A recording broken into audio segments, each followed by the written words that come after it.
The Royal Class check-in area at JFK's Terminal 4 was less a counter and more a hushed, rarefied antechamber. A space where wealth performed discretion. The atmosphere, already brittle with the pre-dawn pressure of transatlantic departures, tightened noticeably as Linda Vance approached.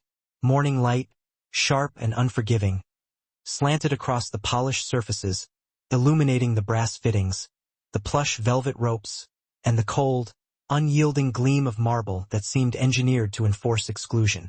It was the quiet arrogance of a place designed not just to separate classes, but to filter inherent worth from mere appearance.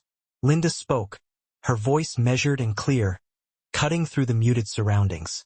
Flight 8002, Seat 1A. The gate agent, a man whose tailored uniform couldn't quite mask the smugness in his posture, didn't bother to scan the titanium-hued pass. He let his gaze drift first over the immaculate cut of her coat, then settled dismissively on her face. His smile evaporated, leaving only a thin, hard line. "That seat isn't for you," he announced, his voice carrying just enough to draw the attention of the handful of waiting passengers. Linda slid the ticket forward again, pushing it closer to the edge of the counter. "Please scan it." Instead of complying, he snatched the paper and tore it sharply in half, the sound of the ripping fibers landing like a sudden, brutal judgment in the stillness of the terminal. A few of the nearby travelers immediately averted their eyes, embarrassed witnesses to a public execution of status. Others stared openly, hungry for the drama. Linda didn't raise her voice, nor did she offer an explanation or an appeal. She remained perfectly still, absorbing the calculated moment of humiliation intended to crush her spirit. Then, with painstaking quietness, she leaned down and picked up the 2 torn scraps. "Economy line," he added, his tone dripping with patronizing disdain. "If you're lucky." Minutes later, she was squeezed into a worn plastic chair near the public lavatory, the harsh, distant sound of first-class laughter drifting mockingly toward her. Her hands lay folded in her lap, utterly steady, her expression a blank slate. What none of the people swirling around her could possibly grasp was that the very aircraft they were preparing to board no longer belonged to the airline. It belonged to her, and she was currently calculating the precise calibration of the consequences. This is a story about the catastrophic moment when power is mistaken for simple privilege, when silence is misinterpreted as weakness, and when one solitary, deliberate choice transforms a premeditated act of public humiliation into inescapable accountability. Subscribe to real-life stories new now, because what happens next stops everything. Linda didn't accelerate her pace as she exited the priority lane. Nor did she glance backward. The low hum of conversation behind her resumed almost instantly, an indifferent wave washing over the incident, as if no blatant, unacceptable line had just been crossed in broad daylight. She moved with absolute control, a composure forged by years spent negotiating in rooms where genuine power often wears a polite smile while relentlessly testing the limits of disrespect one is willing to tolerate. The economy queue swallowed her whole. Overhead, the relentless fluorescent lights buzzed, draining the vibrancy from every color and every face. The air was thick and stale, smelling of recycled breath, reheating fast food, and bottled-up impatience. People fidgeted with oversized bags, anxiously checked their watches, and whispered sharp complaints into their phones. Linda stood motionless among them, her posture impeccably calm, her features entirely unreadable. In the pocket of her coat, the 2 torn pieces of her boarding pass rested lightly against her palm. She did not crumple them. She did not discard them. She kept them, a tangible, undeniable artifact of the transgression. A man several paces ahead of her risked a quick glance back, his eyes flicking judgmentally from the expensive material of her coat to her reserved face, before quickly looking away. A woman immediately behind her sighed dramatically and muttered an audible complaint about these airlines and their incompetence. No one asked what had occurred. No one needed to. The message had been delivered with maximal volume and cruelty. At the general check-in counter, the agent barely lifted her eyes at first. Her badge read Sarah. She possessed dark, bruising circles beneath her eyes and held the stiff, defensive posture of someone deep into the exhausting second half of a mandated double shift. Passport, Sarah said automatically, the word an exhausted reflex. Linda quietly handed it over. Sarah scanned the document once. Then, with a flicker of confusion, she scanned it again. Her fingers hesitated above the keyboard. She looked up, truly seeing Linda for the first time. Seat 1A? Linda gave a slight nod. That's not... Sarah cut herself off sharply. She glanced worriedly sideways toward the distant priority area. Her voice dropped to a conspiratorial whisper. Did Marcus send you here? Yes. Sarah exhaled slowly, the sound tight and ragged with frustration.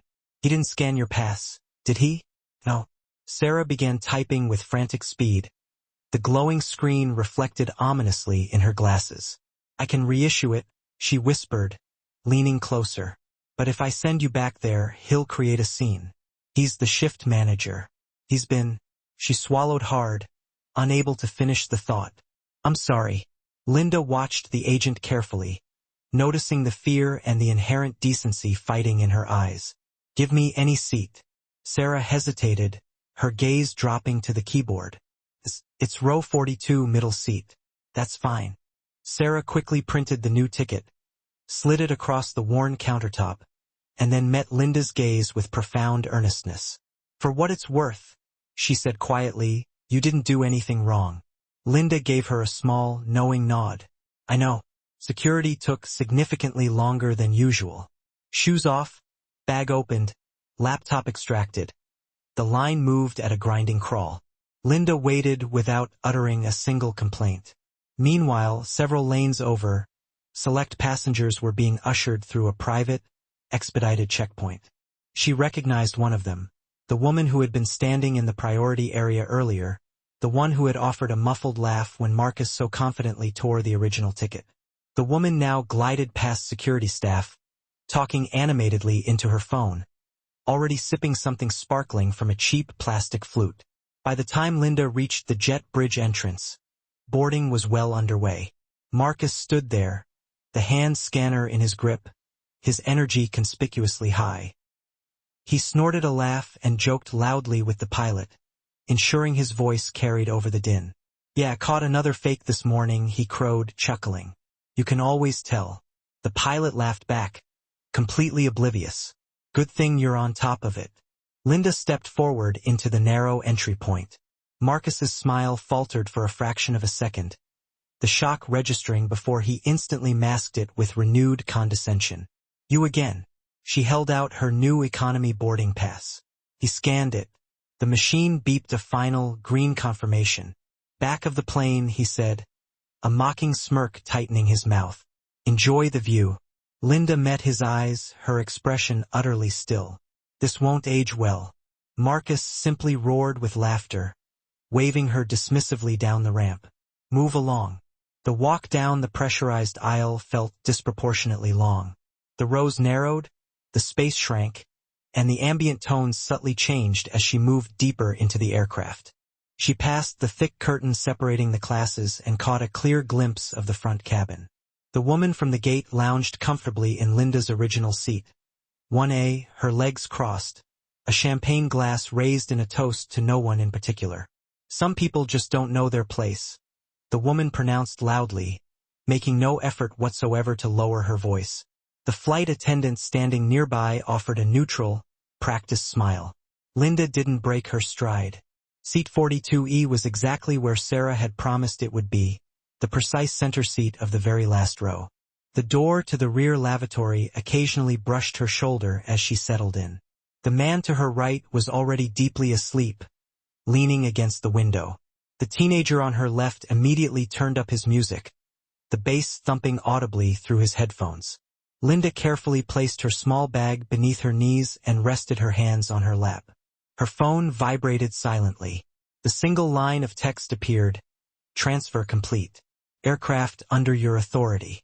Linda stared at the message for a long moment. There was no flicker of satisfaction, no burst of anger.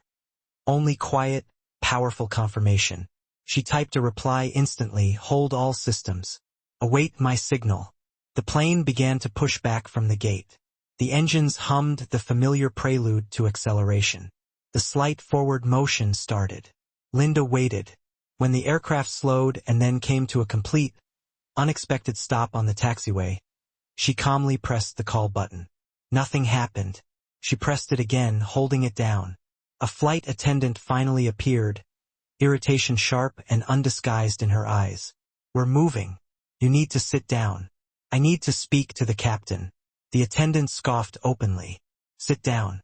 This aircraft is being operated without owner clearance," Linda said evenly, the matter-of-fact tone freezing the attendant mid-step. "That's not funny," the attendant countered, though her voice lacked conviction. "I'm not joking." The plane lurched violently, then stopped with finality. A wave of confused murmuring spread instantly through the cabin.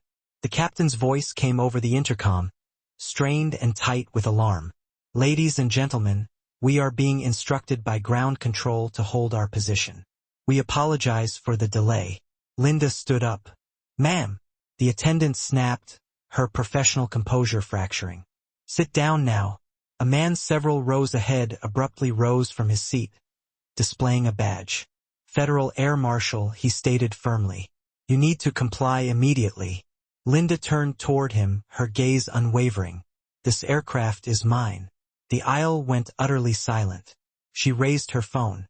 The screen glowed, displaying the official legal documentation of the transfer. The marshal leaned in, his eyes rapidly scanning the screen, then widening in disbelief. He straightened slowly, his authority instantly diminished. "Captain," he spoke into his radio, his voice heavy. "We have a situation." The cockpit door burst open. The captain stormed out, his face flushed scarlet. "Who is interfering with my systems?" Linda spoke before anyone else could, her voice precise and low. "Check your console." "You did." The color instantly drained from the pilot's face. Slowly, deliberately, the plane began to turn around on the tarmac. A wave of applause began in the back rows, hesitant at first, then spreading forward like a tidal wave of vindication. Back at the gate, Marcus stood waiting with 2 airport security officers, his confidence still stubbornly intact. "That's her," he announced loudly, pointing. "She hacked the plane." Linda stepped calmly onto the jet bridge. A tall man in a flawlessly tailored suit moved past the officers, blocking their path. "No one touches her," he instructed. Marcus scoffed. "And you are?" "General Counsel," the man replied calmly. "For the airline." The silence that followed was absolute. Linda looked directly at Marcus. "You destroyed company property," she said, her voice devoid of emotion. "And you discriminated against a valid passenger." Sarah suddenly appeared behind them, holding a stack of freshly printed logs. Her hands were visibly shaking, but her voice was steady. "He's been canceling valid first-class upgrades and reselling the seats," she stated clearly. "For cash." Marcus lunged violently toward her. "You little." The officers swiftly intervened, pulling him back. Handcuffs clicked shut. Inside the plane, the woman from first class protested loudly as Linda calmly reclaimed her seat. 1A. "This is outrageous." "No," Linda replied, looking straight at her. "This is accountability." The woman was escorted off the aircraft, shouting threats that echoed uselessly down the empty jet bridge. Linda stood at the front of the cabin, addressing the remaining passengers. "I sincerely apologize for the delay," she said. "Every ticket on this flight will be fully refunded, and all drinks are complimentary." Cheers erupted, a blend of relieved laughter and collective vindication. As the plane finally lifted smoothly into the air, Linda settled into her seat, the city lights below blurring into an impressionistic distance. She hadn't raised her voice. She hadn't begged for mercy. She had simply allowed consequences to arrive precisely on schedule. And down on the ground, those who confused cruelty for authority were learning the devastating truth that silence, when backed by uncompromising resolve, could be the most powerful force of all. As the aircraft leveled off and the cabin settled into a deep, sustained quiet, Linda looked around and saw something entirely new reflected in the faces near her. People were no longer watching her with mere curiosity about her wealth or status. They were watching with recognition, not of money, but of resolve. The kind of strength that doesn't demand space, but claims it irrevocably when challenged. Later that day, paperwork would be signed, institutional roles would be redefined, and consequences would rigidly follow the rules they were always meant to obey. But in that solitary moment above the clouds, none of that immediate action mattered. What truly mattered was that a line had been crossed, and then immediately and definitively redrawn. Not with anger, not with noise, but with the quiet, unassailable presence of truth allowed to stand its ground. Linda leaned back, her eyes closing briefly, not in relief, but in profound clarity. She hadn't come to teach anyone a lesson. She had simply refused to carry an insult that was never hers to bear. And in doing so, she left behind something far stronger than revenge. Proof that dignity needs no one's permission, and that silence should never be mistaken for surrender. Outside the window, the sky stretched wide and clean, untouched by the chaos below. It was a potent reminder that systems can be changed, people can be exposed, and moments of injustice do not have to define the ending, unless we allow them to. If this story stayed with you, please take a second to support real-life stories new. Like the video, share it with someone who needs the reminder, and subscribe to the channel. Your support helps these stories reach farther because the truth is most powerful when it keeps moving forward.